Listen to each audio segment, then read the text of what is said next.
नमस्कार दोस्तों। Last session में हम लोगों ने बात की थी डाउन सिंड्रोम के बारे में और हमने देखा था कि किस तरीके से हमारे पास में जेनेटिक सिंड्रोम्स आते हैं और जेनेटिक सिंड्रोम्स के अंदर हम लोगों ने जब डाउन सिंड्रोम के बारे में बात की थी देन वी नो कि भाई किस तरह से कौन से पेयर 21वें पेयर के अंदर जब ट्राइसोमी हो जाती है तो डाउन सिंड्रोम होता है।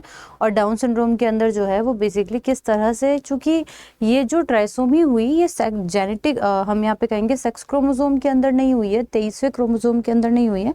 तो लड़का और लड़की है ना, जो बेसिकली अगर मैं बात करूँ जेंडर के बिहाफ पे तो उसके अंदर कोई प्रॉब्लम नहीं आएगी, लेकिन हाँ इंसान जो व्यक्ति होगा, जो ह्यूमन होंगे, जो बेबी होगा, उसके अंदर डेवलपमेंट में इशू आएगा, काफ़ी सारी डिजीजेस का उनको सामना करना पड़ेगा। तो ये सारी वजह बनती है डाउन सिंड्रोम की।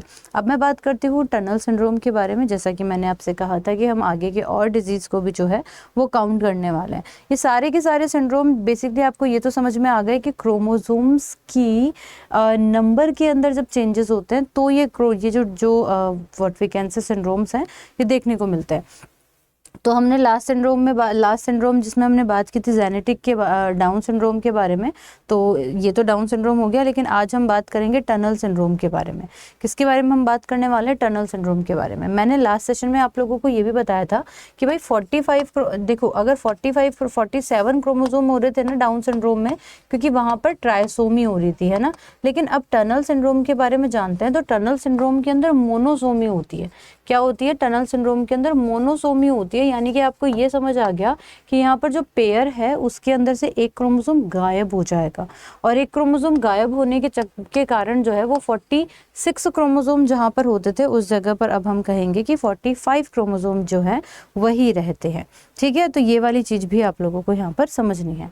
अब हम लोग नेक्स्ट चीज़ के बारे में बात कर लेते हैं कि भाई क्या है यहाँ पर हम कहें तो डाउन सिंड्रोम और टनल सिंड्रोम। तो टनल सिंड्रोम जो है वो 45 क्रोमोसोम के कारण हो रहा है और यहाँ पर हम कहेंगे कि इसके अंदर जेंडर इफेक्टेड हो रहा है। अब जेंडर इफेक्टेड हो रहे का मतलब इतना समझ में आया कि मैडम जो सेक्स क्रोमोसोम होता है उस सेक्स क्रोमोसोम के अंदर जो है वो बेसिकली दिक्कत आई है डेफिनेटली।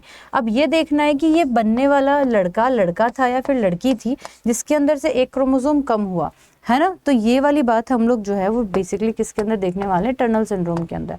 अब टनल सिंड्रोम के अंदर आप लोगों को ये ध्यान रखना है कि मोनोसोमी होती है। पहली चीज़ तो आपको ये ध्यान रखनी है, मोनोसोमी का रीज़न मैंने आप लोगों को बता ही दिया कि एक क्रोमोसोम कम हो जाता है। और होता ये था, इस टनल सिंड्रोम की कहानी शुरू हुई कि भाई 22 क्रोमोसोम तो आपके पास में जो जेंडर दिखा रहे थे वो थे ही, और दूसरे जो क्रोमोसोम है वो बेसिकली आने वाली लड़की बेबी गर्ल थी। अब आने वाली लड़की अगर बेबी गर्ल थी तो बेबी गर्ल के अंदर क्या हुआ कि ये एक क्रोमोसोम जो है वो गायब हो गया। अब ये किसी भी वजह से हो सकता है, यही वही का सारे इन्वायरमेंटल इश्यूज रहेंगे, एज फैक्टर रहेंगे, हार्मोन्स रहेंगे, है ना। तो इसके अंदर क्या हुआ कि एक क्रोमोसोम गायब,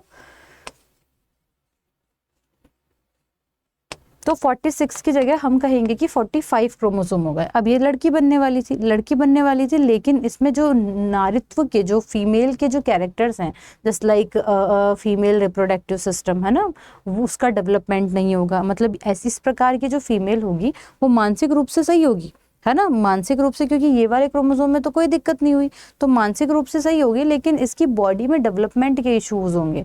जैसे कि लड़की है पर पूरी तरह से लड़की के रूप में विकसित नहीं हो पाएगी क्योंकि एक क्रोमोसोम कम है। तो जेनेटिक जो अगर मैं बात करती हूँ रिप्रोडक्टिव ऑर्गन्स की, तो वो डेवलप नहीं होंगे, है ना, ओवरी डेवलप नहीं होगी, मेंस्ट्रुअल साइकिल नहीं आएगी, ब्रेस्ट नहीं बनेगी, है ना। तो ये वाले कैरेक्टर्स जो है वो बेसिकली होंगे, यानी कि जो सेकेंडरी सेक्सुअल कैरेक्टर्स होते हैं ना उनके अंदर जो है वो जनरली दिक्कत आएगी। गर्दन में इशू होगा, हार्ट डिजीज बेसिकली हो सकते हैं, है ना। इसके अलावा ओवरी और बाकी सारी चीज़ों के अंदर जो दिक्कत आती हैं, है ना, ब्रेस्ट डेवलप नहीं हो रही हैं, तो ये सारी चीज़ें आप लोगों की जो है वो टनल सिंड्रोम का एक मुख्य वजह बनती है। बाकी और भी काफ़ी सारे हमारे पास में सिंड्रोम है, लेकिन जैसा कि मैंने आपको कहा था कि जो इम्पॉर्टेंट सिंड्रोम्स हैं मैं उनके बारे में डेफिनेटली बात करूंगी। तो अब हम बात करते हैं एक दूसरे सिंड्रोम जिसे हम कहते हैं पटाउ सिंड्रोम के बारे में। अब पटाउ सिंड्रोम जो है वो बेसिकली क्या होता है? तो पटाउ सिंड्रोम भी आपको ध्यान रखना है कि पटाउ सिंड्रोम भी होता है ट्राइसोमी के कारण, है ना। तो पटाउ सिंड्रोम, जैसे कि याद करो डाउन सिंड्रोम में मैंने ट्राइसोमी पढ़ाई थी, वैसे यहाँ पर भी जो है वो बेसिकली क्या होगी, यहाँ पर भी ट्राइसोमी होगी, यानी कि यहाँ पर भी 46 की जगह जो है वो कितनी कितने क्रोमोसोम बनेंगे, 47 क्रोमोसोम बनेंगे। जहाँ डाउन सिंड्रोम में 21वें क्रोमोसोम के अंदर जो है वो बेसिकली क्या हो रहा था, 21वें गुणसूत्र के अंदर ट्राइसोमी हुई थी, वैसे यहाँ पर पटाव सिंड्रोम के अंदर आप लोगों को क्या ध्यान रखना है कि यहाँ पर 21वें क्रोमोसोम के अंदर नहीं, आपको ध्यान रखना है कि 13वां क्रोमोसोम जो होता है उसके अंदर जो है वो बेसिकली क्या होता है, वृद्धि होती है। तो जो 13वां क्रोमोसोम का जो पेयर है ना, जो गुणसूत्र 13वां गुणसूत्र का जो पेयर है उसके अंदर जो है वो बेसिकली एक क्रोमोसोम एक्स्ट्रा हो जाएंगे, जबकि डाउन सिंड्रोम में 21वें क्रोमोसोम के अंदर थे। तो ये आपको ध्यान रखना है। तो 13वें क्रोमोसोम के पेयर के अंदर 3 क्रोमोसोम आ जाते हैं, जिसके कारण आप लोगों को इस प्रकार का what we can say syndrome देखने को मिलता है।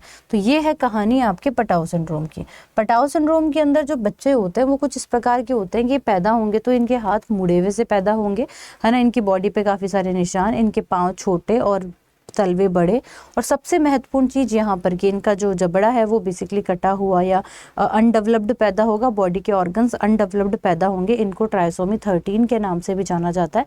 पडाउ सिंड्रोम भी हम लोग जो है वो बेसिकली इन्हें कहते हैं, फिर बेसिकली हम लोग जो है वो बार्थोलिन के नाम से भी हम लोग इसे जो है वो बेसिकली जानते हैं, है ना। इसमें ऐसा भी वो देखा गया है, जनरली इसमें वही है कि मेल फीमेल वाला कोई कॉन्सेप्ट नहीं होगा जैसा कि टनल में था, क्योंकि वहाँ पर सेक्स क्रोमोसोम में चेंजेस आए थे, यहाँ पर सेक्स क्रोमोसोम के अंदर चेंजेस नहीं आए हैं। तो उम्मीद करती हूँ कि ये सेशन आपको समझ आया होगा, अच्छा लगा होगा, और ऐसे ही काफ़ी सारे इन्फॉर्मेटिव सेशंस के लिए आप मुझसे डेली जुड़ सकते हैं, हर दिन सुबह 5 बजे। बहुत बेसिक से कॉन्सेप्ट के साथ में हम लोग इसे ख़त्म कर रहे हैं, क्योंकि आपसे सिर्फ number of chromosome, trisomy, monosomy, यही सब कुछ पूछा जाता है, ठीक है। तो that is the all things जो कि आपको यहाँ पर समझना है। Hope so do like share this session, और आपको अच्छा लगा होगा, और सब्सक्राइब डेफिनेटली कर लीजिएगा इस सेशन को।